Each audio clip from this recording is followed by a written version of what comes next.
یا عبادی لا خوف علیکم الیوم ولا انتم تحزنون.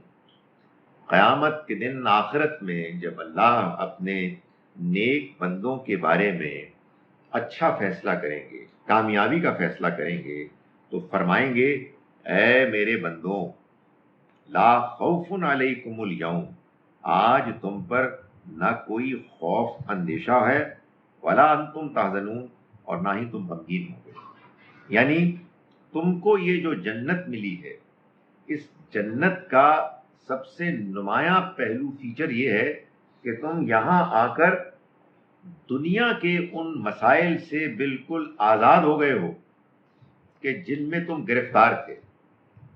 دنیا کے کیا مسائل ہیں؟ دنیا کے دو مسائل سب سے بڑے ہیں. ایک مستقبل کا اندیشہ اور ایک ماضی کا غم. وہی چیزوں میں پھنسے ہوئے ہیں. آگے کیا ہونے والا ہے آدمی اس اندیشے میں رہتا ہے. پیچھے جن لوگوں سے رشتے ناتے تھے وہ جا چکے ہیں یا جانے والے ہیں، اور کچھ حرکتیں ہم کر چکے ہیں ان پہ بھی ہم شرمندہ ہیں. تو پچھتاوے ہی پچھتاوے ہیں، یا رشتوں کے چھوٹنے کے یا فضولیات کرنے کے. آگے آگے خوف ہی خوف ہے، پتہ نہیں کیا ہونے والا ہے. تو اللہ تعالیٰ یہ فرماتے ہیں کہ جنت میں اس کے بالکل برعکس اللہ کی طرف سے بندوں کو جو زندگی ملے گی، وہ زندگی ان دونوں مسائل سے آزاد. نہ ماضی کا کوئی غم ہوگا، نہ مستقبل کا کوئی اندیشہ ہوگا. مستقبل کا اندیشہ تو ختم ہو گیا کہ یہ جنت ہے، اس میں خوشی، ترقی، بہتری بڑھتی جائے گی اور خاتمہ نہیں ہوگا.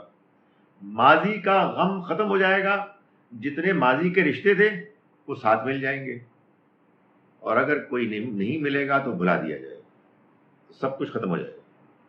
تو فرمایا کہ ہے میرے بندوں، تمہارے اوپر آج کے دن نہ کوئی خوف ہے اور نہ ہی تم غمگین ہوگے.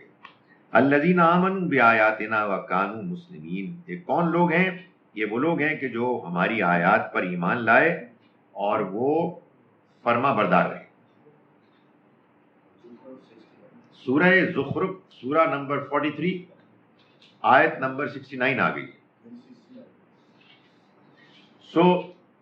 یہ جب بھی آپ کوئی آیت کا کریں مجھے دیکھ کے بتائیں، میں رک جاؤں گا. نہیں اس کو بھول جائیں، آپ میرا اعلان سنیں. ایک مجھے اعلان کرنا ہوتا ہے پہلے، وہ ہوتا ہے اندازہ، یہ ریالٹی.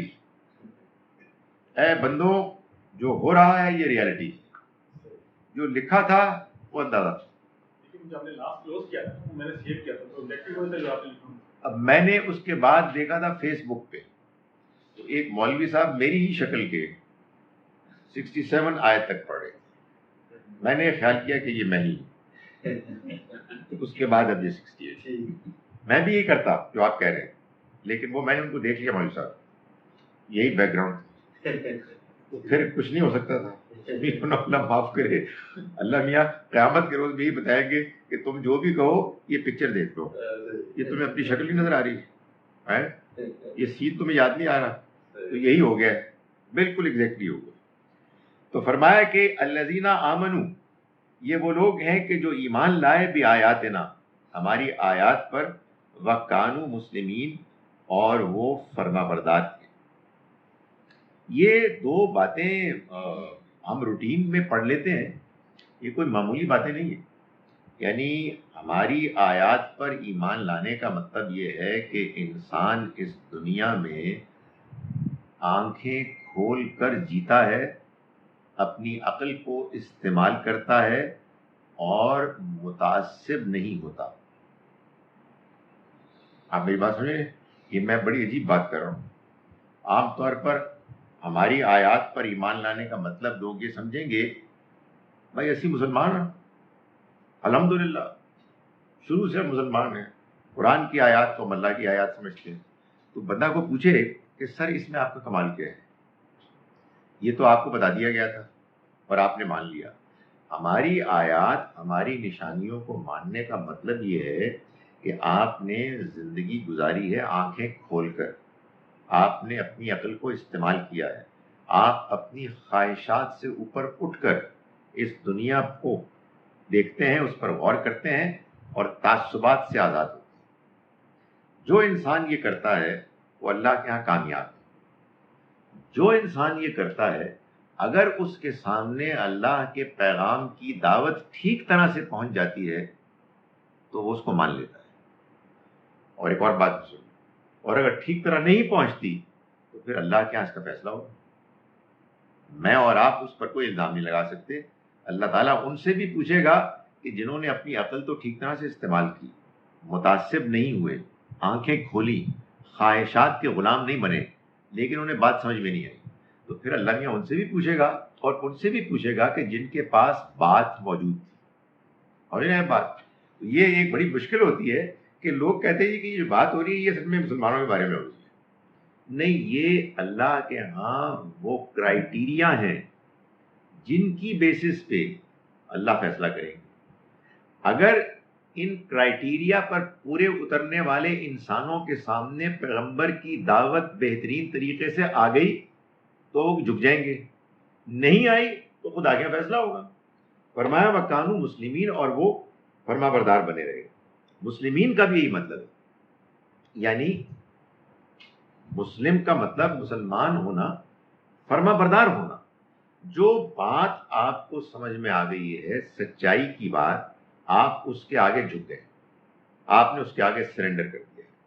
فرمایا ان کو کہا جائے گا ادخلوا الجنہ، داخل ہو جاؤ تم اس جنت میں، انتم و ازواجکم تحمرون، تم بھی اور تمہارے بیویاں، شوہر، گھر والے بھی، تحبرون، ایسے کہ تم خوش ہو جاؤ گے، یعنی خوشی کے ساتھ۔ یطاف علیہم بصحاف، ان کے گرد گردش کریں گے، بصحاف من ذہب و اکواب، وہ برتن رکاب کہ جو سونے کے ہوں گے، سونے کے پیالے ہوں گے، وہ ان کے آگے گردش کریں گے۔ وفیہا ما تشتہیہ الانفس، اور ان میں وہ سب کچھ ہوگا کہ جس کا ان کو جی چاہے گا، جس کے لیے ان کو جی چاہے گا، ان کا جی چاہے گا۔ وتلذ الاعین، اور ان کی نگاہوں کو لذت دینے والی چیزیں، نگاہوں کو لذت دینے والی یعنی وہ دیکھیں گے تو انہیں خوشی ہو، وہ دیکھیں گے تو وہ اس کو اپریشیٹ کریں گے، ایڈمائر کریں گے، ان کی ایستھیٹک سینس کو اپیل کرنے والی چیزیں ہوں گی، اور ان کی خواہش جو ہے ان کو پوری کرنے والی چیزیں ان کو وہاں ملیں گی۔ اور سب سے بڑھ کر ان کو یہ کہا جائے گا وَأَنْتُمْ فِيهَا خَالِدُونَ، تم اس میں اب ہمیشہ رہو، یعنی تمہیں یہ خوشی، آرام، سکون، کامیابی جو ملی ہے یہ اب ختم ہونے والی نہیں، تم اس میں ہمیشہ کے لیے رہو گے۔ وَتِلْكَ الْجَنَّةُ الَّتِي أُورِثْتُمُوهَا، اور یہ وہ جنت ہے جس کے تم وارث بنائے گئے ہو، بما کنتم تعملون، اپنے اعمال کی وجہ سے، جو تم عمل کرتے تھے۔ یہ ہے اصل میں سب سے بڑی نعمت، یعنی ان کو یہ نہیں کہا جائے گا کہ یہ بس میں ایسے ہی بغیر وجہ کے مل گئی ہے، بلکہ تم اس کو ڈیزرو کرتے، تم نے دنیا کی زندگی میں جو سٹرگل کی، جو مشقت کی، جو تم نے امتحانات میں تم پورے اترے، شیطان کے وار کو تم نے فیس کیا، اور تم نے اپنے آپ کو برائی سے، ایول سے بچایا، یہ اس کا تمہیں انعام مل رہا۔ لکم فیہا فاکہۃ کثیرہ، تمہارے لیے اس میں ہوں گے پھل کثرت سے، منہا تاکلون، اس میں سے تم کھاؤ گے۔ یہ بات میں پہلے بھی بتا چکا، قرآن مجید نے اس کو بالکل واضح کر دیا کہ جنت کی نعمتوں کی تفصیلات قرآن مجید میں جس طرح سے بیان ہوئی ہیں، یہ اصل میں میٹافوریکل، یہ استعارے کی زبان میں ہے۔ قرآن نے کہا کہ یہ متشابہات ہیں، کیونکہ ان کو ڈسکرائب کرنے کے لیے کوئی اور طریقہ ممکن نہیں، اس لیے کہ جنت کو کسی نے نہیں دیکھا، اس وجہ سے جب کسی مقام کو کوئی شخص دیکھ نہیں سکتا یا اس نے اس کا تجربہ نہیں کیا اور اس کے لیے انسانی زبان میں الفاظ بھی نہیں ہے تو پھر اس کو ڈسکرائب کیا جائے گا کچھ ملتی جلتی زبان میں۔ چنانچہ قرآن مجید نے جنت کی تفصیلات کا جو نقشہ کھینچا ہے وہ نقشہ عرب کے بدو کے لیے دنیا میں سب سے زیادہ اپیلنگ لگزوریس لائف کا نقشہ ہے، اور یہی ہونا چاہیے تھا، اس لیے کہ ظاہر ہے کہ قرآن سب سے پہلے ان کے سامنے اترا ہے تو ان کو سب سے پہلے کنونس کرنا تھا۔ باقی لوگوں کو بتا دیا گیا کہ یہ اصل میں ہم نے ان کے پوائنٹ آف ویو سے بیان کیا ہے، باقی اصل چیز وہ ہے جو اللہ تعالیٰ بتا دیتے ہیں۔ نہ کوئی خوف ہوگا نہ کوئی غم ہوگا، جو چاہو گے تمہیں ملے گا، اللہ تم سے راضی ہوگا، تم اس سے راضی ہوگے، تمہارے والدین اولاد بیوی بچے سب تم اکٹھے ہو جاؤ گے، اور تم جو مانگو گے تمہیں ملے گا، تم وہاں سے ہٹنے کا نام نہیں لو گے۔ اور کی چاہیے تو یہ سب کچھ بتا دیا ہے۔ باقی جو نعمتیں ہیں وہ نعمتیں وہ ہیں کہ جو میں نے آپ کو بتا دیا کہ اس دور کے لحاظ سے بیان کی۔ میں حیران ہوتا ہوں کہ اس وضاحت کے بعد قرآن مجید کی لوگ جنت کی اس ڈسکرپشن کو کیسے تفصیل کے ساتھ مزے لے لے کے بیان کرتے ہیں۔ قرآن مجید نے یہ کہا ہے کہ ان کی حقیقت کوئی نہیں جانتا، وما یعلم تاویلہ الا اللہ، سوائے اللہ کے، اور جو علم میں راسخ ہیں وہ یہ کہتے ہیں ہم ان سب کو مانتے ہیں۔ جن کے دل میں ٹیڑھ ہے وہ اس کی حقیقت کو جاننے کی کوشش کرتے ہیں۔ تو اللہ معاف کرے ان لوگوں کو اور ہدایت دے ان سب کو کہ جو جنت کی ان نعمتوں کی تفصیلات کو بیان کرنے کی کوشش کرتے ہیں کہ جن کو بیان کرنا مجھے اجازت دے منع ہے، جتنا بتا دیا بس کافی ہے، اس سے زیادہ کہ آپ کو ٹوہ میں لگنے کی ضرورت ہی نہیں ہے۔ اب میں نے اسی لیے ان کو دعا دی ہے اور کہا جی دیکھیں گزارش یہ ہے کہ ہر انسان کا عالم ہو یا عامی ہو کچھ غلطیاں کرنے کا حق ہے، اسی لیے تو کئی اننگز ہوتی ہیں، کبھی آدمی رن آؤٹ ہوتا ہے، کبھی آدمی سلپ کرتا ہے، کبھی بولڈ ہو جاتا ہے، تو یہ تو کرنا ہے نا، پھر نئی اننگز مل جائے گی انشاءاللہ۔ سر جی حدیثوں میں کیسے ہو سکتی ہے، آپ مجھے بتائیں حسین بھائی، یعنی اللہ کے پیغمبر اللہ معاف کرے قرآن مجید کی بات کو وائلیٹ کریں گے؟ بالکل قصے کہانیاں بے بنیاد۔ دیکھیں نیک آدمی بعض اوقات ضروری نہیں ہے کہ سمجھدار بھی ہو، بہت سے نیک آدمی اس امت میں ایسے گزرے ہیں جنہوں نے یہ سوچا کہ لوگوں کو موٹیویٹ کرنے کے لیے کچھ رنگین چیزیں ان کو بتائی ہیں، مزے کی یار بورنگ ہے ساری بولی ہوتی ہے، نہیں کچھ نہیں سمجھا بھائی میرے، اصولی طور پر یہ بات مان لی گئی۔ Can you imagine? اصولی دیکھیں حدیث کا فن بڑا زبردست فن ہے، اس میں آپس میں اختلاف ہو سکتا ہے لیکن اس میں ہمارے علماء نے بڑا کام کیا ہے، بڑا کمال کیا ہے، لیکن اس میں بڑی بڑی حماقتیں بھی ہوئی۔ مثال کے طور پر یہ بات لوگوں نے بڑے بڑے لوگوں نے مان لی کہ بھائی بات یہ ہے کہ یہ جو ہے نا حدیث، اس میں اگر تو بات ہو رہی ہے مسائل کی، احکام کی، تو بڑا کڑا معیار ہونا چاہیے، لیکن اگر بات ہو رہی ہے فضائل کی، لوگوں کو موٹیویٹ کرنے کی، پھر کچھ نہیں دیکھنا چاہیے۔ جو بات آ جائے زبان پہ چلا، خدا کے واسطے سب سے بڑی مصیبت تو انہی سے ہوئی ہے، اتنی ایگزیجریٹڈ سٹیٹمنٹس، اور وہ یار کین یو امیجن اللہ کے پیغمبر صلی اللہ علیہ وسلم کے منہ میں تم وہ بات ڈالنے کی کوشش کر رہے ہو۔ یار آدمی کو اللہ کا خوف کرنا چاہیے، لیکن نیک لوگ ہیں، اللہ تعالیٰ امید ہے انشاءاللہ ان کو اس پہ معاف کرے گا، لیکن اللہ سے یہ بھی امید ہے کہ ان کو روک دے گا کہ آگے بیان نہ کریں اور لوگوں کو قرآن پہ لائیں، اس لیے کہ اگر آپ کا مزاج بگڑ جائے تو آپ یقین جانیں آپ کو قرآن سمجھ میں نہیں آئے گا، بلکہ اللہ معاف کرے مجھے اجازت دیں آپ کو قرآن بورنگ لگے گا، اس لیے کہ یعنی آپ یہ دیکھیے کہ لوگ قرآن سے بات بیان کرتے ہیں کہ میں نے سورہ یوسف جتنی شاندار سورہ ہے، ایک کمال ہے، میں نے ایک سوال دیا اپنے اسٹوڈنٹس کو اس پہ، تو اس میں کیا کیا قصے آتے ہیں. تو ایک اسٹوڈنٹ نے لکھا، اور ظاہر ایک قصہ بیان ہوتا ہوگا، کہ وہ جو واقعہ ہے زلیخا کا اور یوسف علیہ السلام کا، اس میں اسٹوڈنٹ نے لکھا کہ زلیخا کے اس کمرے میں بت تھے، اس نے بتوں کے آگے چادریں ڈال دی کہ کوئی بت دیکھے نہ کہ میں یہ گھٹیا کام کر رہی ہوں. تو یوسف علیہ السلام نے فرمایا کہ تم بتوں کے آگے چادر ڈال رہی ہو تو میرا رب تو دیکھتا ہے اپنی آنکھوں سے. کیا زبردست ڈائلاگ کیا فضول بات ہے یار، کیا یعنی یہ قصے. ان قصوں کو جاننے کے بعد آپ سورہ یوسف کا جو پلین بیان ہے اس کو اپریشیٹ ہی نہیں کر سکتے، اس لیے کہ اگر آپ اس ڈائلاگ کو مان لیں کہ اس نے بتوں کے آگے چادر ڈال دی کہ یہ بت کہیں مجھے دیکھ لیں. سو میں گزارش کر رہا ہوں کہ یہ جو مذاق، یہ جو مزاج ہے نا، یہ مزاج ٹھیک ہونا چاہیے، اور اس کے ٹھیک ہونے کا ایک ہی طریقہ ہے، اور وہ یہ ہے کہ آپ قرآن پڑھیں، اور اگر کچھ اور پڑھنا ہے تو قرآن کی روشنی میں پڑھیں.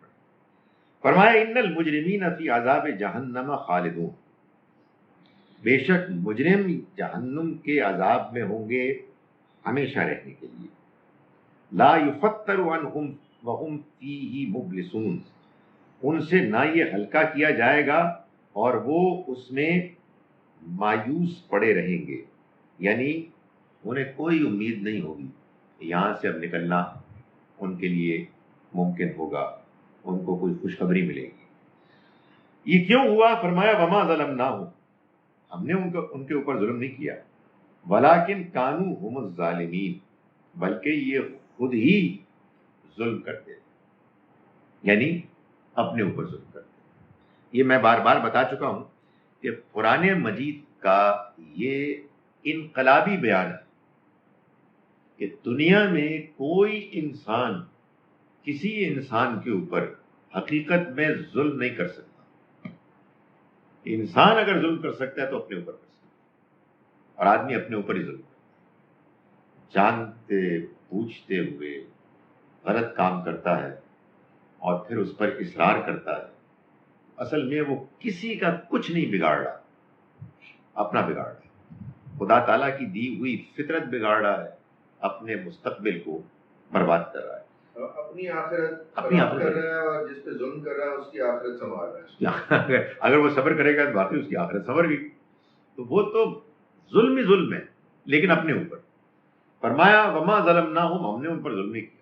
یہ فوراً بعد اللہ تعالیٰ نے اپنی صفائی پیش کی ہے کہ تم شاید یہ سوچو کہ یہ جو میں اتنی سخت باتیں کر رہا ہوں عذاب کی، تو یہ کو میں زیادتی کر رہا ہوں. ہم نے کوئی زیادتی نہیں، ہم کوئی زیادتی نہیں کر. یہ اللہ کا وعدہ ہے. اللہ تعالیٰ فرماتے ہیں کہ وما انا بظلام للعبید، ہم اپنے بندوں کے ساتھ رتی برابر بھی زیادتی نہیں کریں. تو ہم نے کوئی ظلم نہیں کیا ان پر، ولیکن کانوا هم الظالمین، بلکہ یہ خود ظلم کرتے تھے اپنے اوپر. ونادوا، اور وہ پکاریں گے، یا مالک، اے مالک. یہ اصل میں جہنم کے جو سیکیورٹی گارڈز ہیں، یہ ان کا لقب ہوگا. لیقضی علینا ربک، وہ کہیں گے کہ اے مالک، تو اپنے رب سے ہمارا کام ختم کر.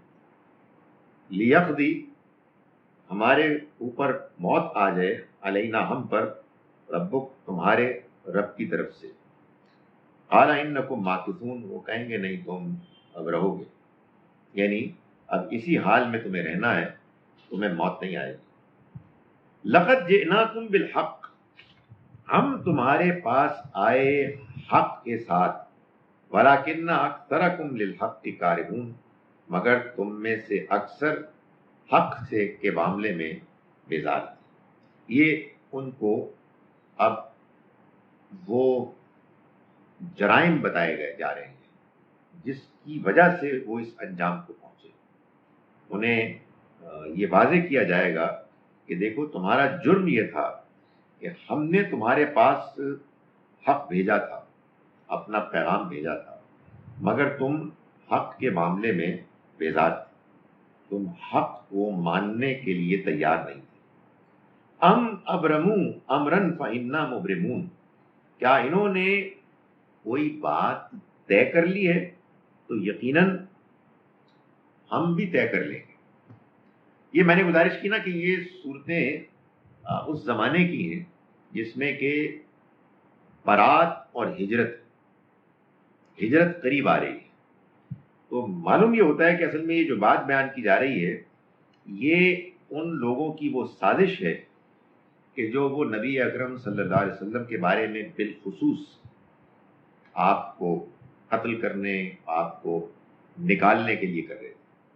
تو فرمایا کہ کیا ابرمو امرن، کیا یہ کوئی بات طے کر رہے ہیں، انہوں نے کوئی سازش کر لی ہے، کوئی فیصلہ کر لیا ہے. فَإِنَّا مُبْرِمُونَ، تو ہم نے بھی پھر بات طے کر لی، ہم بھی طے کرنے والے ہیں. ام یحسبون انا لا نسمع سرهم ونجواهم، کیا ان کا خیال یہ ہے کہ ہم نہیں سن سکتے ان کی سرگوشیاں اور ان کی چھپی ہوئی باتیں.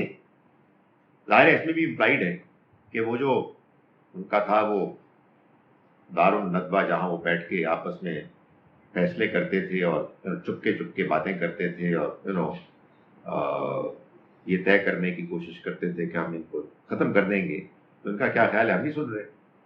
فرمایا بھلا کیوں نہیں، وَرُسُلُنَا لَدَيْهِمْ يَكْتُبُونَ، اور ہمارے فرشتے وہ ان کے پاس لکھ بھی رہے، ان کی ایک ایک بات نوٹ ہو رہی ہے، ایک ایک چیز ہے جن کو کہ ہم باقاعدہ ہمارے فرشتے ضبط تحریر میں لا رہے ہیں. تو مطلب یہ ہے کہ یہ بچیں گے نہیں، یہ سازش کر رہے ہیں. دیکھیں یہ کیا ہوا، اچانک آخرت جہنم سے دنیا میں آ گئی. جو اصل میں سازش، جو غلط رویہ ان کو وہاں لے جائے گا، اس کا ڈسکرپشن کرنے کے بعد یوں آ گئے. ہوتا ہے نا بعض اوقات آپ ڈرامہ فلم کرتے ہیں، سین یوں کرتے ہیں، سین بدل دیتے ہیں، وہ سین اس کے بعد یہ سین. دیکھو یہ ہے اصل میں which is going to lead them to that ultimate destiny انجام. تو فرمایا کہ قل ان کان للرحمن ولد، ان سے کہو کہ اے بیوقوفو اگر رحمان کی کوئی اولاد ہوتی، فانا اول العابدین، سب سے پہلے میں اس کی عبادت کرتا، میں تم کو انفارم کرتا کہ ہمارے رب کی اولاد بھی.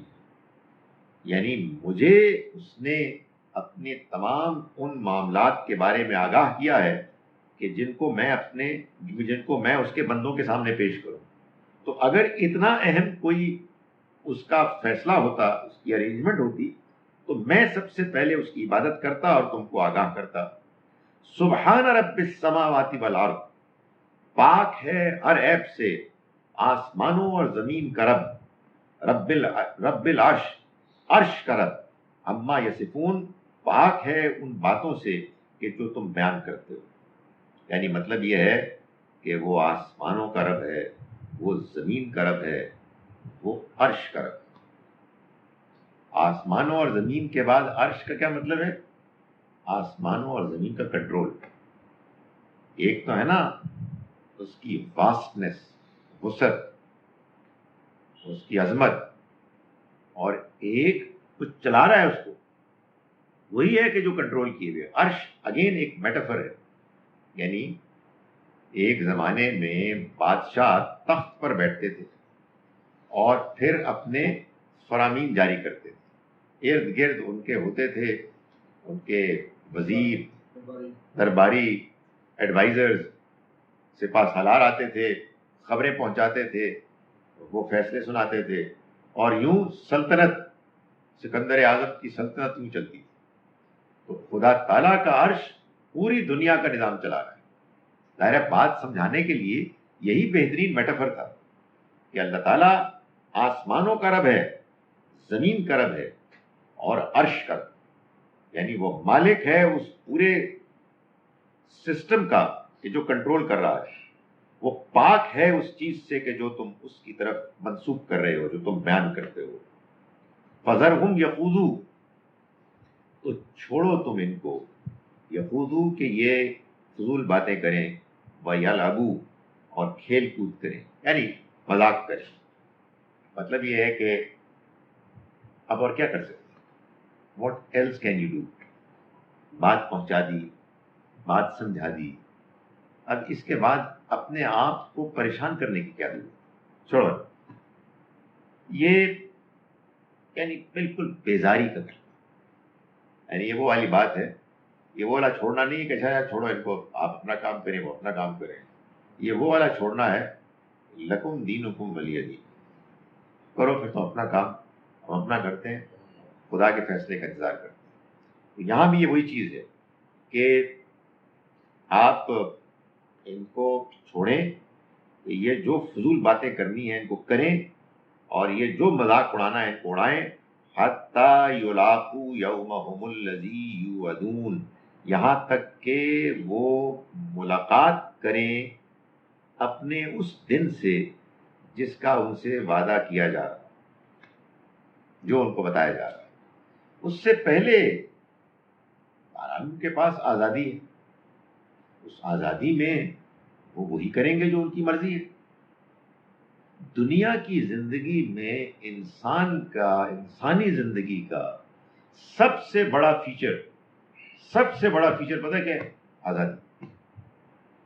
جس کی وجہ سے سارا رپڑ ہے. نہ ہم ہوتے آزاد، نہ ہم ہوتے جواب دہ. یعنی ہم خوفناک حد تک آزاد ہیں. مطلب یہ کہ ہر بندہ اپنی مرضی کرتا ہے، اپنی مرضی سے سوچتا ہے، اپنی مرضی سے فیصلے کرتا ہے. تو ان کو چھوڑو، اس لیے کہ دنیا میں جب تک یہ زندہ ہیں ان کو کنٹرول نہیں کر سکتے آپ. یعنی میں بعض اوقات کلاس میں اسٹوڈنٹس کو سمجھاتا ہوں کہ تمہیں یونیورسٹی نے پابند کیا کلاس میں آؤ، اور میں تم پہ روک ڈال رہا ہوں کہ تم میری بات سنو، but what you are thinking is something we can't control. مردوں نے سوچ رہا کہ یار ہمارا ٹائم ویسٹ کر رہا ہے، اچھے والے بات جا کے مزے کرے، تو کون اس کو روک سکتا ہے؟ انسان کو یہ آزادی ملی ہوئی ہے کہ جس آزادی کی بنیاد پر انسان جواب دے. اس لیے اللہ تعالیٰ نے فرمایا کہ بھائی جب تک ان کے پاس یہ آزادی ہے آپ کچھ نہیں کر سکتے، لیکن بہرحال وہ دن آنے والا ہے جو جب آ جائے گا تو اس کے بعد یہ نہیں بچیں گے. وَهُوَ الَّذِي فِي السَّمَاءِ إِلَٰهٌ وَفِي الْأَرْضِ إِلَٰهٌ، اور وہی ہے صرف کہ جو آسمان میں بھی معبود ہے، الہ ہے، اور زمین میں بھی وہ الہ ہے. وَهُوَ الْحَكِيمُ الْعَلِيمُ، اور وہ حکمت والا ہے، علم والا ہے، جاننے والا ہے. الہ ہے معبود جس کی عبادت کی جانی چاہیے، وہ ہستی کہ جس کو جو عبادت کے لائق ہے. قرآن کا یہ دو ٹوک بیان ہے کہ اس پوری کائنات میں وہ صرف اللہ، کوئی اور ہے ہی نہیں، اس کا کوئی اور اسسٹنٹ نہیں، اور عبادت کے لائق ہے. کیوں؟ اس لیے کہ وہ جو ہم اس سے مانگتے ہیں وہ اس کو سنتا ہے اور اس کو پورا کرنے پر قدرت رکھتا ہے. کیسے؟ We don't know, we can't explain it. ما فوق الفطرت طریقے سے یہ اس پوری کائنات میں ایک ہی ہستی کے پاس اختیار ہے، یہ کسی اور کے پاس نہیں کہ آپ اس سے مانگیں اونچی آواز میں، دھیمی آواز میں، دل میں، وہ سنتا ہے. اور اگر اس کی حکمت میں جو آپ نے مانگا ہے اس کو پورا کرنے کے لیے گنجائش ہے، پھر اس کو روک کوئی نہیں سکتا. یہ ہستی، ایسی ہستی اگر کسی نچلے درجے میں بھی آپ نے کسی اور کو مان لیا تو آپ نے اس کے ساتھ ایک اور معبود مان لیا. آپ نے کہا کہ نہیں پوری کائنات میں تو نہیں، بٹ 5 کلومیٹرز کے ریڈیس میں ایک اور بھی بابا جی، وہ بھی بغیر ٹیلی فون کال کے میری بات سنتے ہیں، اور انشاءاللہ جب مجھے کوئی ایمرجنسی ہوگی تو وہ آ جائے گی. تو آپ نے ایک اور اللہ میاں بنا لیے چھوٹے سے، اور شرک ہو گئے. اس کائنات میں اللہ کے علاوہ کوئی اور الہ نہیں. تو فرمایا کہ وَهُوَ الَّذِي فِي السَّمَاءِ إِلَٰهٌ، وہی ہے کہ جو آسمان میں الہ ہے، وَفِي الْأَرْضِ إِلَٰهٌ وَهُوَ الْحَكِيمُ الْعَلِيمُ، اور وہ حکمت والا ہے، علم والا ہے. یہ بتا دیا، سب کچھ جانتا ہے، لیکن یہ بات کہ وہ آپ کی ساری دعائیں آپ کی فرمائش کے مطابق سن کر ان کو امپلیمنٹ کرے، نہیں، وہ حکمت والا ہے، وہ آپ سے زیادہ جانتا ہے، سمجھدار ہے، حکیم ہے۔ وَتَبَارَكَ الَّذِي لَهُ مُلْكُ السَّمَاوَاتِ وَالْأَرْضِ وَمَا بَيْنَهُمَا، اور بڑی ہی بابرکت ہے وہ ذات کہ آسمانوں اور زمین کی بادشاہت جس کی ہے اور جو کچھ اس کے درمیان ہے، یعنی وہ ذات بڑی ہی برکت والا ہے۔ وہ ہے کہ جو بھی فیصلہ کرتا ہے، جو بھی منصوبہ بناتا ہے، اس میں کوئی بے برکتی ہوتی نہیں، وہ از اول تا آخر ٹھیک اس کے پلان کے مطابق نافذ ہو جاتا ہے، اس کے فیصلوں کو کوئی روک نہیں سکتا، اس میں جو چیز وہ طے کرتا ہے وہ ویسے ہی ہوتی ہے جیسے کہ اس کے ہاں اس کی پلاننگ ہے۔ تو بھائی بات یہ ہے کہ بندہ اگر امید لگائے، امید رکھے، تو اسی سے امید رکھے، باقی کسی سے امید رکھنے کی ظاہر ہے کوئی وجہ نہیں۔ وہی ہے جو آسمانوں اور زمین دونوں کا بادشاہ ہے اور جو کچھ اس کے درمیان ہے۔ یہی وہ بات ہے کہ بندہ کہتا ہے کہ یار کتنی بڑی پریولیج ہے کہ ہم ایسی ہستی کے سامنے دن میں 5 مرتبہ کھڑے ہو، and we are talking to him directly, جو گل کرنی ہے کرو۔ میں لوگوں کو کہتا ہوں کہ یار دیکھو، جو بولتے ہو سمجھ کے بولو، بڑے پاکیزہ کلمات ہیں لیکن ان کو پڑھنے کا بھی طریقہ ہونا چاہیے۔ کوئی بات ہے کہ سبحان ربی الاعلیٰ، سبحان ربی الاعلیٰ، سبحان اللہ اکبر، اللہ اکبر، سبحان ربی الاعلیٰ، سبحان ربی الاعلیٰ۔ Sir what are you doing? Wasting such an important opportunity. بھائی اللہ سے آپ بات کریں یار، اللہ تعالیٰ بادشاہ آسمانوں اور زمین کا آپ کے سامنے ہے، آپ اس کو سجدہ کر رہے ہیں۔ سو یہ الہ، یہ ہے وہ ہستی۔ وَعِندَهُ عِلْمُ السَّاعَةِ، اور اس کے پاس ہے آخرت کی گھڑی، قیامت کا علم، یعنی کب ہوگی وہ۔ وَإِلَيْهِ تُرْجَعُونَ، اور اسی کی طرف تم لوٹائے جاؤ۔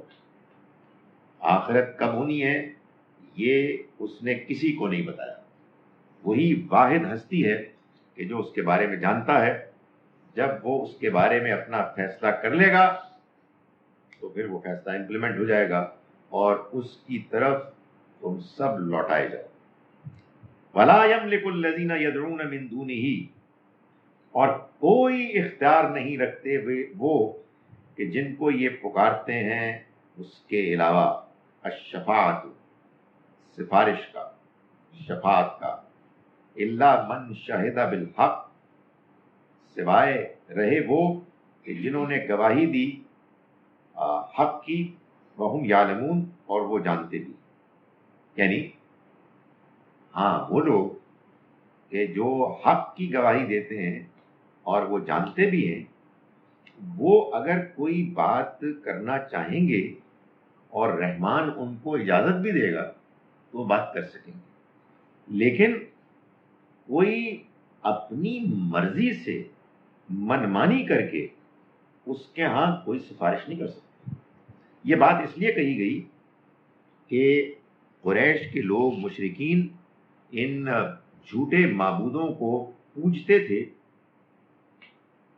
اس امید پر کہ جہاں ان کا یہ خیال تھا کہ دنیا میں ان کی ضرورتوں کو وہ پورا کرتے ہیں، اولاد وہ دیتے ہیں، کاروبار میں کامیابی وہ دیتے ہیں، بیماری سے صحت وہ دیتے ہیں، وغیرہ وغیرہ، جہاں وہ یہ کرتے ہیں وہاں بھی وہ یہ کریں گے کہ اگر ہم کہیں پھنس گئے تو خدا تعالیٰ کے پکڑ سے وہ سفارش کر کے بچا لیں گے۔ چنانچہ ان کے ہاں یہ بھی نظریہ تھا کہ فرشتے اللہ کی بیٹیاں اور لاڈلی بیٹیاں، تو وہ جب ان کو پوچھتے ہیں تو اپنی آخرت کو سیکیور کرتے ہیں۔ وہ آخرت کی جو پتہ نہیں ہوتی ہے کہ نہیں ہوتی، بٹ جسٹ ان کیس اگر ہو گئی تو ہم بچا لیے جائیں گے۔ تو اللہ تعالیٰ یہ فرماتے ہیں کہ کوئی اختیار نہیں رکھتے وہ جن کو یہ پکارتے ہیں اس کے سوا سفارش کا کوئی اختیار نہیں رکھتے، سوائے ان کے کہ جنہوں نے گواہی دی حق کے ساتھ اور وہ جانتے ہیں۔ یعنی یہ لوگ ہیں کہ جو اگر اللہ کی طرف سے ان کو اجازت ملے گی تو وہ کچھ بات کہہ سکیں گے، اور جیسا کہ قرآن مجید نے کہا کہ وہ جو بات کہیں گے وہ بات بھی سچی ہوگی، اور اللہ تعالیٰ اپنے فیصلوں میں اس کو اکوموڈیٹ کریں گے۔ اس کی تفصیل کیا ہے؟ اس کی تفصیل یہ ہے یعنی کہ اللہ اپنے بعض بندوں کے بارے میں یہ فیصلہ کرے گا کہ ان کی اپنی پرفارمنس کی وجہ سے یہ تو نہیں ہوا کہ وہ مکمل طور پر پاس ہو گئے، مگر یہ بھی نہیں ہوا کہ وہ بالکل ناکام ہو گئے، تو درمیان کے کسی ایریا میں وہ پائے جائیں گے، تو اللہ ان کو گریس مارکس دے کے کامیاب کر دے گا، اور یہ اصل میں اس کی طرف سے شفاعت اور سفارش کے نتیجے میں بظاہر ہوگا۔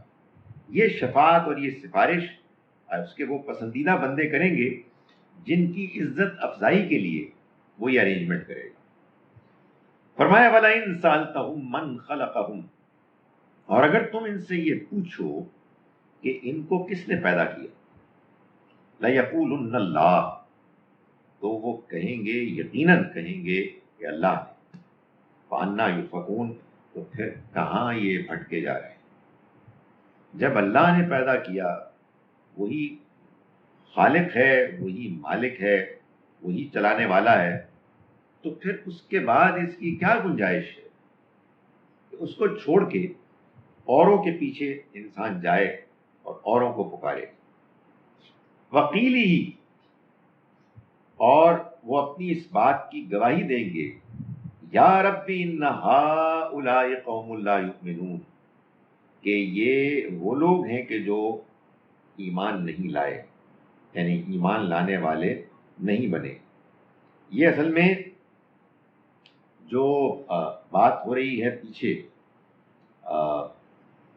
جو بات بیان کی اللہ تعالیٰ نے پیغمبروں کے بارے میں، یہ اسی کو آگے پھر اللہ تعالیٰ آخر میں بیان فرما رہے ہیں کہ ان کے بارے میں یہ کہا جائے گا، یعنی اس قوم وہ اس قوم کے بارے میں کہیں گے کہ یہ لوگ ایمان لانے والے نہیں بنے۔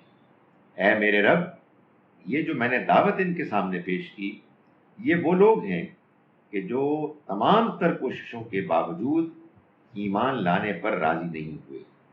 فاصفح عنہم وقل سلام، تو آپ ان کو نظر انداز کیجئے اور ان کو کہیے کہ سلام، یہ میرا سلام، یعنی مطلب یہ ہے کہ میں آپ سے الجھوں گا نہیں، میں نے آپ کو بات پہنچا دی ہے، بات کے پہنچانے کے بعد میں اس سے زیادہ کچھ نہیں کر سکتا۔ یہ اللہ تعالیٰ نے بار بار یہ بات بیان فرمائی ہے کہ اللہ کے بندے جاہل لوگوں کے ساتھ الجھتے نہیں۔ وَإِذَا خَاطَبَهُمُ الْجَاهِلُونَ قَالُوا سَلَامًا، آپ دوسرے کے ساتھ بات کرتے ہیں، یعنی ان باتوں کے علاوہ کہ جو ظاہر آدمی سوشلائز کرنے کے لیے کرتا ہے اور ایک دوسرے کے ساتھ ہمدردی کرتا ہے، مگر اس کے علاوہ جو آپ بات کرتے ہیں، یا آپ دوسرے سے سیکھتے ہیں یا دوسرا آپ سے کچھ سیکھتا ہے، لیکن اگر آپ یہ محسوس کریں کہ دوسرا آپ کی بات سننا ہی نہیں چاہتا، تو why would you bother continue talking to him? Why؟ کوئی وجہ ہی نہیں ہے۔ آپ کے اس پیغام کی اپنی ایک عزت غیرت ہے، آپ نے ان کو بات پہنچا دی اور انہوں نے بارہا آپ کی زبانی بات سننے کے بعد بدتمیزی کی اور اس کو ریجیکٹ کیا، تو اب آپ سلام کریں۔ یہ ہمارے لیے بھی ہے، یہ آپ کے اپنے اسسمنٹ اور اجتہاد پر۔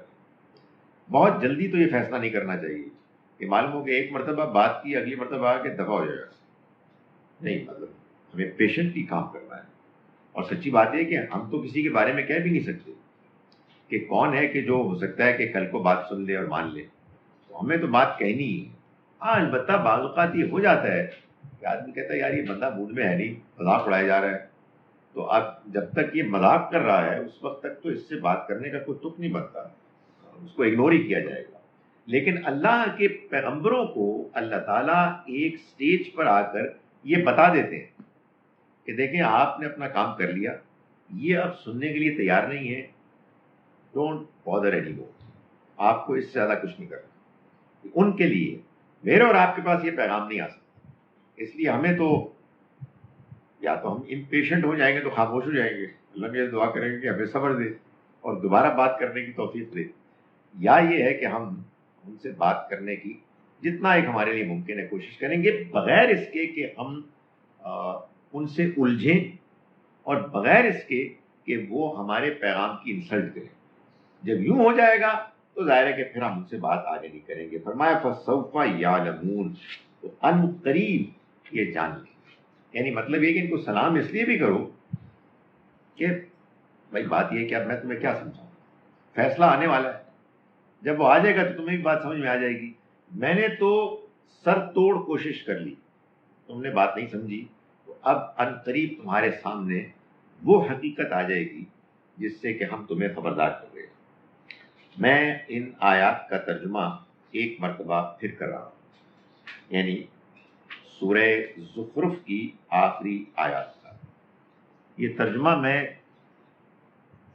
ہو گیا، بس ترجمہ بھی کر رہا ہوں. ٹھیک کہ وہ جو ہم پڑھتے ہیں اس کو ہم ایک مرتبہ پھر تازہ کر لیں، کیونکہ وہ چیز جو ہم نے پڑھی ہے وہ دہرا لی جائے. بسم اللہ الرحمن الرحیم. یا عبادی لا خوف علیکم اليوم ولا انتم تحزنون، اے میرے بندو لا خوف علیکم اليوم، تم پر کوئی خوف نہیں ہوگا آج کے دن، ولا انتم تحزنون، اور نہ ہی تم غمگین ہوگے.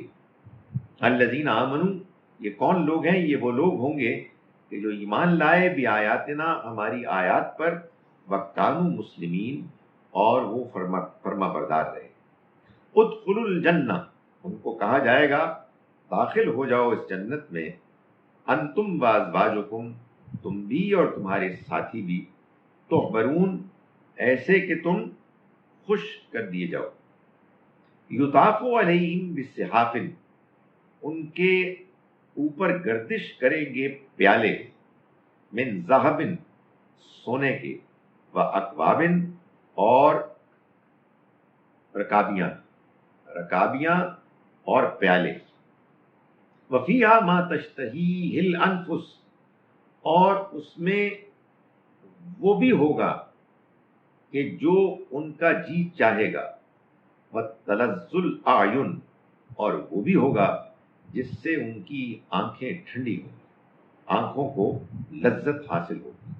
وانتم فیہا خالدون، اور تم اس میں ہمیشہ رہو. وَتِلْكَ الْجَنَّةُ الَّتِي اُورِثْتُمُوهَا، یہ ہے وہ جنت تم جس کے وارث بنائے گئے ہو، بما کنتم تعملون، اس وجہ سے کہ جو تم عمل کیا کرتے تھے. لکم فیہا فاکہۃ کثیرہ، تمہارے لیے اس میں کثرت کے ساتھ پھل ہوں گے، منہا تاکلون، جن میں سے تم کھاؤ گے. ان المجرمین، یقیناً مجرم، فی عذاب جہنم خالدون، جہنم کے عذاب میں ہمیشہ رہیں گے. لا یفتر عنہم وہم فیہ مبلسون، وہ ان سے کم نہیں کیا جائے گا اور وہ اس میں مایوس پڑے رہیں گے. وما ظلمناہم، ہم نے ان کے اوپر کوئی ظلم نہیں کیا، ولیکن کانوا ہم الظالمین، بلکہ وہی ظلم کرنے والے تھے. ونادوا، اور وہ پکاریں گے، یا مالک، اے مالک، لیقضی علینا ربک، تو پھر چاہیے کہ تمہارا رب ہم پر موت طاری کر دے، ہمارا کام تمام کر دے. قال انکم ماکثون، وہ کہے گا کہ نہیں، تم کو رہنا ہے، یعنی اسی حال میں تمہیں رہنا ہے. لقد جئناکم بالحق، دیکھو ہم آئے تھے تمہارے پاس حق کے ساتھ. ولیکن اکثرکم للحق کارہون، مگر تم میں سے اکثر حق سے بیزار تھے۔ ام ابرموا امرن، تو کیا انہوں نے کوئی فیصلہ کر لیا ہے؟ فإنا مبرمون، تو کر لیں، ہم بھی ایک فیصلے کو طے کر چکے ہیں۔ ہم یحسبون انا لا نسمع سرهم ونجواهم، کیا یہ خیال کرتے ہیں کہ ہم ان کی سرگوشیاں اور ان کی دھیمے آواز میں بات کرنے کو نہیں سنتے، نہیں جانتے؟ بلا، کیوں نہیں، ورسلنا لدیہم یکتبون، اور ایسا ہے کہ ہمارے فرشتے ان کے قریب اس کو لکھ رہے ہیں۔ قل ان کان للرحمن ولد، ان سے کہو کہ اگر رحمان کے ہاں کوئی اولاد ہوتی، فانا اول العابدین، تو میں سب سے پہلے اس کی عبادت کرنے والا ہوں۔ سبحان رب السماوات والارض رب العرش عما یصفون، پاک ہے ہر عیب سے آسمانوں اور زمین کا رب، عرش کا رب، عما یصفون، اس سے کہ جو وہ بیان کر رہے ہیں، یعنی ان الزامات سے وہ پاک ہے جو یہ بیان کر رہے ہیں۔ فذرہم، تو تم ان کو چھوڑو، یخوضوا، کہ یہ کھیل کود کریں، و یلعبوا، مذاق کریں، حتی یلاقوا، یہاں تک کہ ملاقات کریں وہ یومہم الذی، اپنے اس دن سے، یوعدون، جس کا ان سے وعدہ کیا جا رہا ہے۔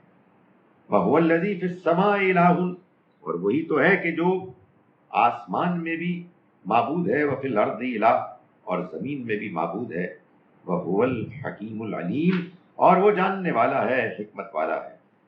تبارک الذی لہ ملک السماوات والارض وما بینہما، اور بڑی ہی بابرکت ہے وہ ذات کے آسمانوں اور زمین کی بادشاہی جس کے پاس ہے اور جو کچھ اس کے درمیان ہے۔ وَعِندَهُ عِلْمُ السَّاعَةِ، اور اسی کے پاس ہے آخرت کی گھڑی کا علم، آخرت کب ہوگی اس کے بارے میں علم۔ وَإِلَيْهِ تُرْجَعُونَ، اور اسی کی طرف تم لوٹائے جاؤ گے۔ وَلَا يَمْلِكُ الَّذِينَ يَدْعُونَ مِن دُونِهِ الشَّفَاعَةَ، اور نہیں اختیار رکھیں گے وہ لوگ کہ جو وہ یہ پکارتے ہیں جن کو اس کے سوا سفارش کا، الا من شہد بالحق، ہاں البتہ وہ کہ جنہوں نے حق کی گواہی دی، وہم یعلمون، اور وہ جانتے تھے، وہ البتہ کچھ کہہ سکیں گے۔ وَلَئِن سَأَلْتَهُمْ، اور اگر تم ان سے پوچھو، من خلقہم، کس نے ان کو پیدا کیا، لَيَقُولُنَّ اللَّهُ، تو وہ لازماً کہیں گے کہ اللہ نے پیدا کیا۔ فَأَنَّىٰ يُؤْفَكُونَ، تو پھر وہ کہاں الٹے پھرے جا رہے ہیں۔ وَقِيلِهِ يَا رَبِّ إِنَّ هَٰؤُلَاءِ قَوْمٌ لَا يُؤْمِنُونَ، اور وہ اپنی اس بات کی گواہی دیں گے کہ اے رب، یہ لوگ ہیں کہ جو ایمان نہیں لائے۔ فَاصْفَحْ عَنْهُمْ وَقُلْ سَلَام، تو آپ ان کو اگنور کریں اور ان کو سلام کہیں۔ فَسَوْفَ يَعْلَمُونَ، تو ان قریب یہ جان لیں گے، یعنی جان لیں گے کہ جو انجام جس سے خبردار ان کو کیا جا رہا تھا وہ اب آ گیا ہے۔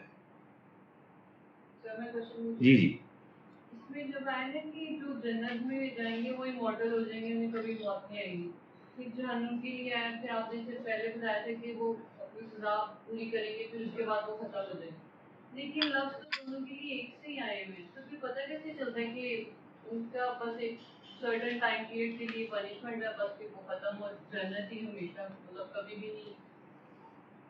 جن لوگوں کو یہ کہا گیا ہے کہ وہ جہنم میں جائیں گے، ان کے لیے بھی یہی الفاظ آئے ہیں کہ وہ اس میں ہمیشہ رہیں گے، اور جن کے بارے میں یہ کہا گیا ہے کہ وہ جنت میں جائیں گے، ان کے لیے بھی یہی الفاظ آئے ہیں کہ وہ اس میں ہمیشہ رہیں گے۔ آپ فرماتے ہیں کہ جہنم کے بارے میں اللہ تعالیٰ ایک موقع پر یہ فیصلہ کرے گا کہ اس کا خاتمہ ہو جائے گا، تو الفاظ تو جنت اور جہنم کے بارے میں ایک ہی ہے، تو پھر آپ کیسے کہتے ہیں؟ میں کیسے کہتا ہوں، میں اس کو ڈھونڈ رہا ہوں۔ یعنی سورہ ہود سورہ نمبر 11 میں آیت نمبر 107 میں اللہ تعالیٰ نے فرمایا ہے جہنم کے بارے میں، آیت نمبر 106 سے، فَأَمَّا الَّذِينَ شَقُوا، رہے وہ لوگ کہ جو بدبخت ہوں گے، فَفِي النَّارِ، تو وہ آگ میں ہوں گے، لَهُمْ فِيهَا زَفِيرٌ وَشَهِيقٌ، اور اس میں ان کے لیے ہوگا چلانا اور چیخنا، خالدین فیہا، وہ اس میں ہمیشہ پڑے رہیں گے، ما دامت السماوات والارض، جب تک آسمان و زمین قائم ہیں، الا ما شاء ربک، سوائے جو تمہارا رب چاہے، ان ربک فعال لما یرید، یقیناً تمہارا رب جو وہ چاہتا ہے کر گزرتا ہے۔ یہ پہلی بات ہے جو جہنم کے بارے میں، یعنی اللہ نے گویا کہ یہ اشارہ کر دیا کہ جہنم میں اللہ تعالیٰ جب لوگوں کو سزا کے لیے ڈالے گا تو یہ اس کے ہاں ایک پلان ہے کہ جو ایک خاص ڈیوریشن کا ہے، وہ ڈیوریشن آسمانوں اور زمین کے قائم رہنے تک ہے۔ اس کا کیا مطلب ہے ہم نہیں جانتے، لیکن بہرحال یہ اللہ تعالیٰ نے بتا دیا۔ اس سے یہ معلوم ہوا کہ یہ جو ہمیشہ رہنے کا اللہ کا بیان ہے، اس کا مطلب کیا ہے۔ اب میں ہماری زبان میں بھی یہی اس طرح الفاظ ہوتے ہیں، دیکھو میں تم کو ہمیشہ تم کو میں اپنے سے دور رکھوں، ہمیشہ۔ یہ ہمیشہ کیا، جتنا آپ زندہ ہے، جتنا وہ زندہ ہے، اس سے زیادہ ہمیشہ ہو نہیں سکتا۔ میں سمجھانے کے لیے اسٹوڈنٹس کو کہتا ہوں کہ اگر میں آپ میں سے کسی کو فرسٹ سیمسٹر میں یہ کہوں کہ آپ جس طرح کی بدتمیزیاں کر رہے ہیں، میں ایڈمنسٹریشن سے یہ کہوں گا کہ آپ کے اوپر ہمیشہ ایک پینلٹی عائد کی جائے، ہمیشہ۔ اس ہمیشہ کا مطلب ہے 8 سیمسٹر، اس لیے کہ اس کی اپنی ایک ڈیوریشن ہے۔ تو یہ تو ہوا جہنم۔ اب آئے جنت، فرمایا وَأَمَّا الَّذِينَ سُعِدُوا، رہے وہ لوگ کہ جو سعادت مند ہوئے، فَفِي الْجَنَّةِ، تو وہ جنت میں رہیں گے، خالدین فیہا، ہمیشہ کے لیے اس میں، ما دامت السماوات والارض، جب تک آسمان اور زمین قائم ہے، الا ما شاء ربک، سوائے اس کے کہ جو تمہارا رب چاہے، عطاء غیر مجزوز، یہ عطا ہوگی جو کبھی ختم نہیں، غیر منقطع۔ تو یہ بتا دیا کہ یہاں ما دامت السماوات والارض اور ما شاء ربک، جب خدا نے طے کیا نہیں ختم ہو، وہاں یہ نہیں کہا۔ اس سے یہ اشارہ مل گیا کہ اصل میں ایک ہے کہ جس کی ڈیوریشن ہے، دوسرے کی نہیں ہے۔ اس سے نڈر، بے خوف اور نچنت ہونے کی کوئی وجہ نہیں، کمپلیسنٹ ہونے کی کوئی گنجائش نہیں۔ یعنی فرض کیجئے مطلب یہ کہ یعنی 5000 سال مطلب ادھر سے کوئی پھر پرابلم ہوئی، ہمیشہ تو میں برداشت نہیں کر سکتا، 5000 سال میں میں افورڈ بھی نہیں کیا، 5000 سال برداشت کروں۔ سو ظاہر ہے کہ سچی بات یہ ہے کہ بندہ اگر 500 سال نکال گیا پھر ہمیشہ بھی نکال لے گا۔ سو یہ سب ہمیں اصل میں بتانے کے لیے ہے کہ دیکھو تم امیجن نہیں کر سکتے، وہ ایک لمبی سزا ہوگی۔ جی ابھی آپ نے پڑھا ہے کہ جی جہنم جو ہے وہ اس وقت قائم رہے گی جب تک زمین و آسمان ہے۔ قرآن میں ایک جگہ اللہ نے خود کہا ہے کہ جب قیامت آئے گی تو آسمان پھٹ جائے، لپیٹ دیا ہے۔ وہ بھی ہے، وہ بھی ہے، اور ایک تیسری چیز بھی ہے کہ یہ زمین اور یہ آسمان بدل دیے جائیں گے ایک اور زمین اور ایک اور آسمان سے۔ اس سے یہ معلوم ہوا کہ پھٹنے کا عمل بھی ہوگا، بدلنے کا عمل بھی ہوگا، جڑنے کا عمل بھی ہوگا، اور پھر اس کو ریکریٹ کیا جائے۔ اس کا ذکر ہے قرآن میں کہ ریکریٹ ہوں۔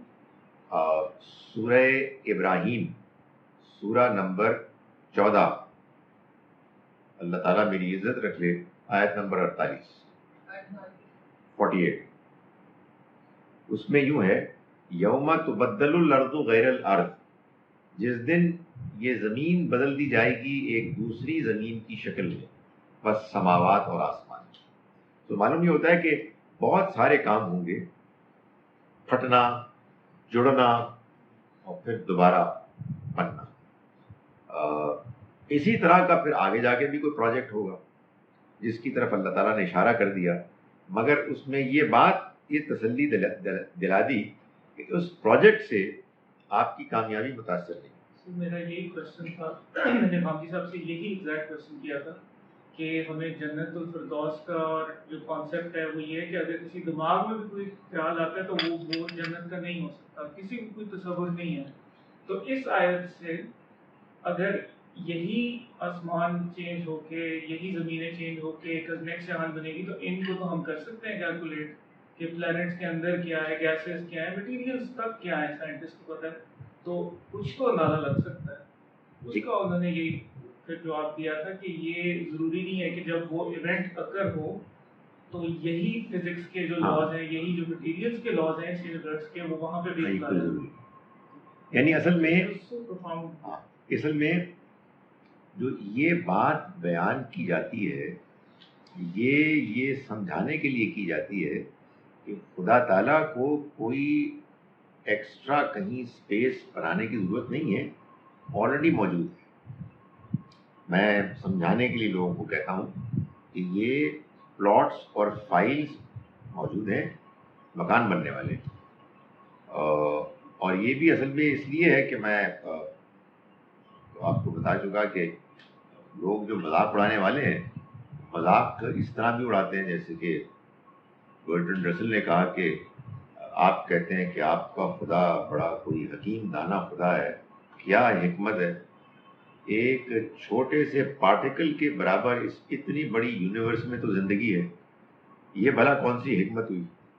تو گویا کہ اللہ تعالیٰ نے اسی کو جواب دیا کہ بیوقوف آدمی، یہ جو چھوٹی سی زندگی ہے، اسی میں جو لوگ جنتی ہوں گے ان کے لیے اس پوری کائنات کو ہم اس کے مطابق کنورٹ کرتے ہیں۔ Nothing will go to ہاں، waste. کوئی چیز ویسٹ نہیں اتنی ہوتی۔ اسپیس جو ہے جو Absolutely. ہم دیکھ بھی نہیں سکتے، it will turn into something bigger where we will be allowed to inshallah. یہ ہوگا۔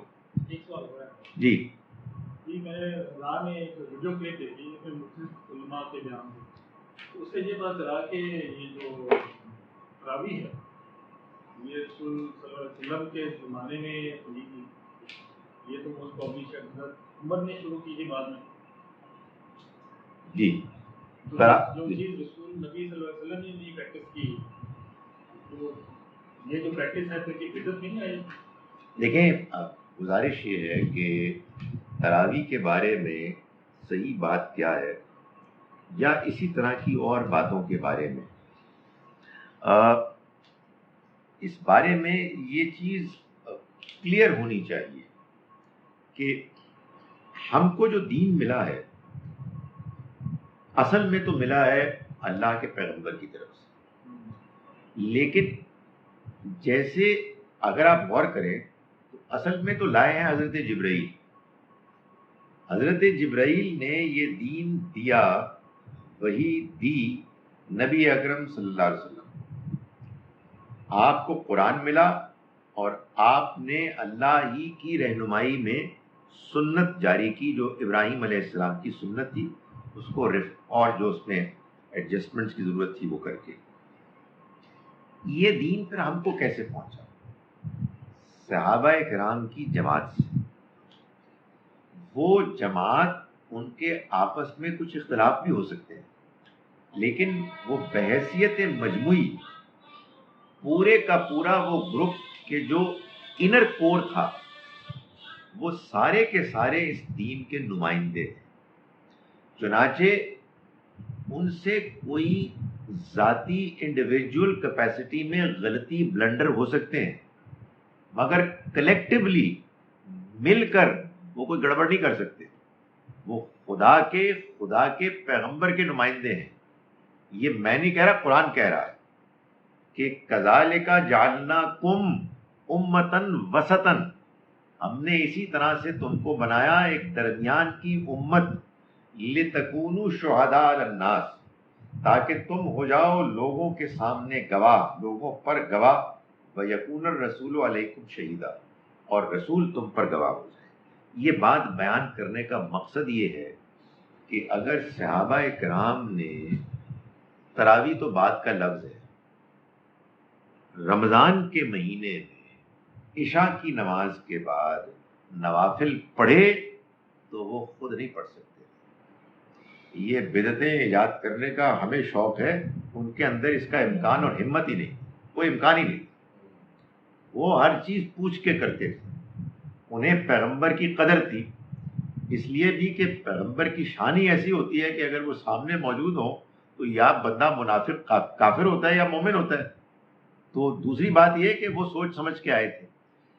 تو یہ بات اپنی جگہ پر درست ہے کہ نبی صلی اللہ علیہ وسلم نے کبھی عشاء کے بعد کوئی تراویح کوئی وتر نہیں پڑھی، لیکن یہ بات بھی اپنی جگہ درست ہے کہ صحابہ کرام میں سے بعض نے عام دنوں میں وتر پڑھے، رمضان کے مہینے میں مزید نوافل پڑھے، اور حضرت عمر نے اپنے دور میں ان کو آرگنائز کر لیا۔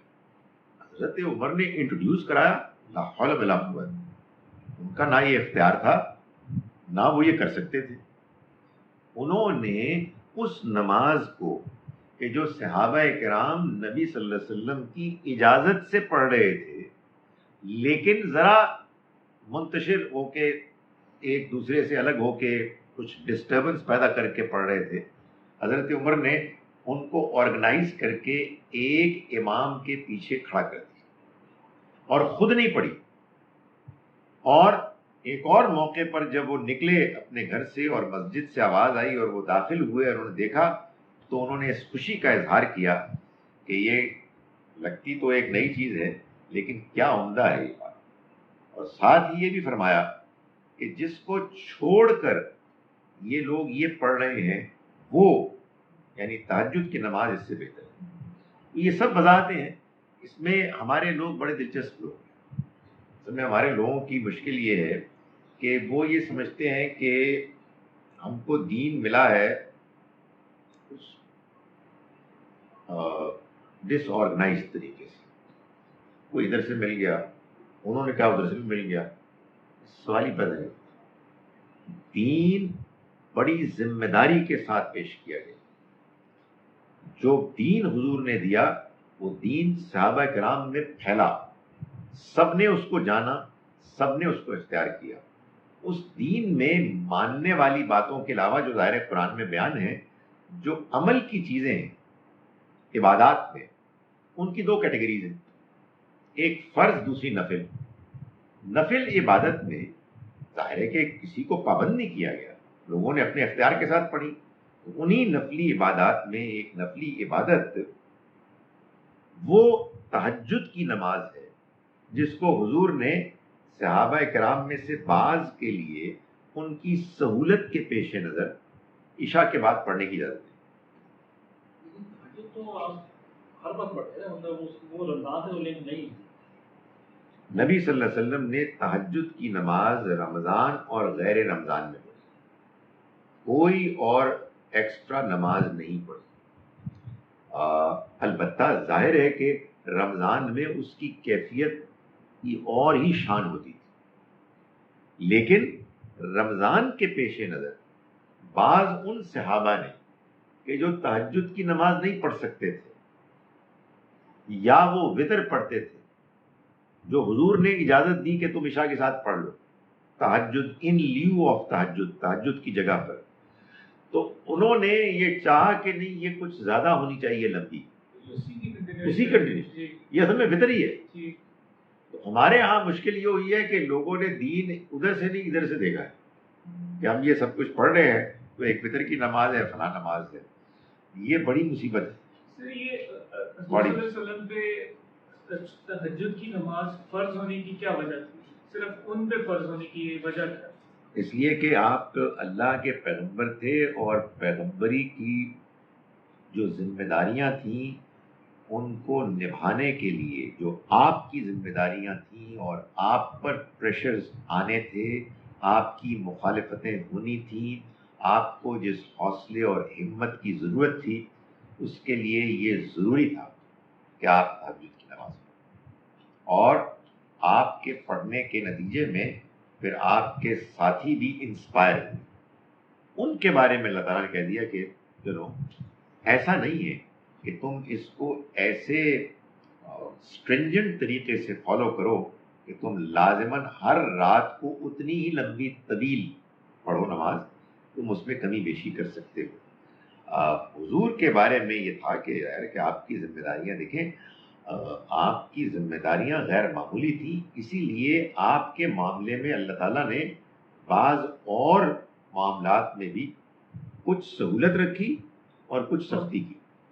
انہی میں سے ایک چیز یہ بھی. تو یہ اصل میں ایسا نہیں ہے. ہمارے یہاں تو اصل میں ایک بڑی پرابلم یہ ہے کہ وہ چونکہ حدیث کے علم کا غلبہ ہو گیا اور لوگوں کو محدثین کی اتنی عقیدت ہو گئی کہ گویا کہ وہ بھی وحی الہی کے لکھنے والے لوگ تھے، تو انہوں نے کہا جی اب یہ بات حدیث میں آئی ہے تو یہ دین ہے. بڑا اچھا جملہ میں نے آج کل میں سنا کہ حدیث کی ذمہ داری نبی صلی اللہ علیہ وسلم کی نہیں، اس لیے کہ یہ جس نے سنا اور بیان کیا اس کی ذمہ داری. آپ نے فرمایا یا نہیں فرمایا یہ یقین کے ساتھ نہیں کہا جا سکتا. البتہ ہم اس خدمت کا احترام کرتے ہیں، ہم اس خدمت کی قدر کرتے ہیں، اس وجہ سے ہم یہ ناقدری ہوگی کہ اس کو ٹھکرا دیں. اب ایک امت کے ایک حصے نے اس قدر محنت کے ساتھ وہ باتیں جمع کی ہیں تو ہم اس کو قدر کی نگاہ سے دیکھیں گے، لیکن اس کے بارے میں مبالغہ نہیں کریں گے، ایگزیجریٹ نہیں کریں گے کہ اس کو قرآن مجید کے اوپر چڑھا دے. اور مگر وہ جو میں نے تو خیر پڑھی نہیں ہے، مگر سنا میں نے یہ ہے کہ جنہوں نے اکٹھی کیاں لکھی ڈسکلیمر انہوں نے بھی ڈالا ہوا ہے. ایبسلیوٹلی سر جی، آج بھی سمجھدار علماء کہتے ہیں حدیث کو بیان کر کے، بعض کہتے ہیں لیکن سمجھتے نہیں ہیں. اے رسول اللہ قرآن مجید جب آپ پڑھتے ہیں تو آپ یہ نہیں کہتے اللہ تعالیٰ نے فرمایا، قرآن میں یہ لکھا ہے.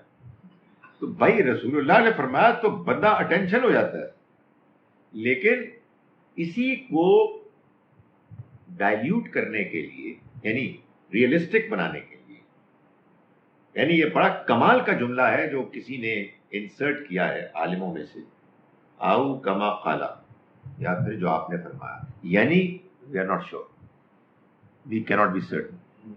تو یہ جملہ بھی بولتے ہیں اور آپ ایسے کہتے ہیں یقین کے ساتھ. آپ دیکھیں یہ میں ہمیشہ یہ سوچتا ہوں کہ یار یہ ایک بیسیکلی نفسیاتی مسئلہ ہے.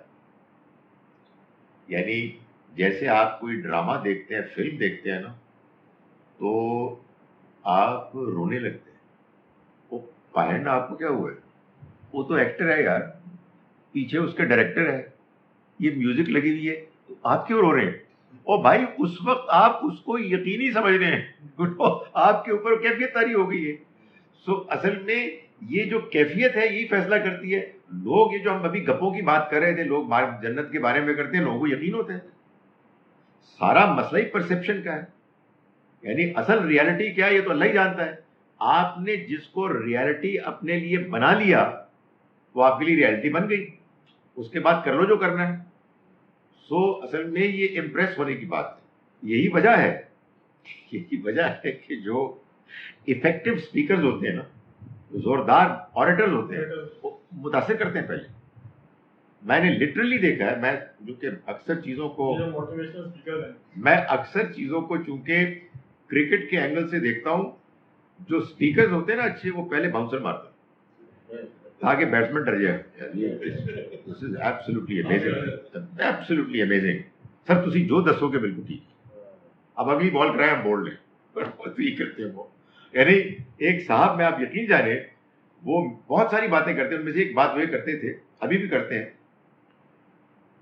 کہ آپ جائیں گے نا تو وہ شروع ہو جائیں گے آدم علیہ السلام سے، ان کے بیٹے کا نام لیں گے، پھر ان کے بیٹے کا نام لیں گے، پھر ان کے بیٹے کا نام لیں گے، اور چلتے چلتے حضور تک پہنچیں گے. My goodness, amazing. Sir please بولیں آپ کیا بولنا چاہتے ہیں. You are absolutely amazing. بندے کا دماغ معوف ہو جاتا ہے، یار یہ تو کتنا صحیح ہے کتنا غلط ہے اس کو چھوڑ دیں. بندے نے 35 نام لے دیے،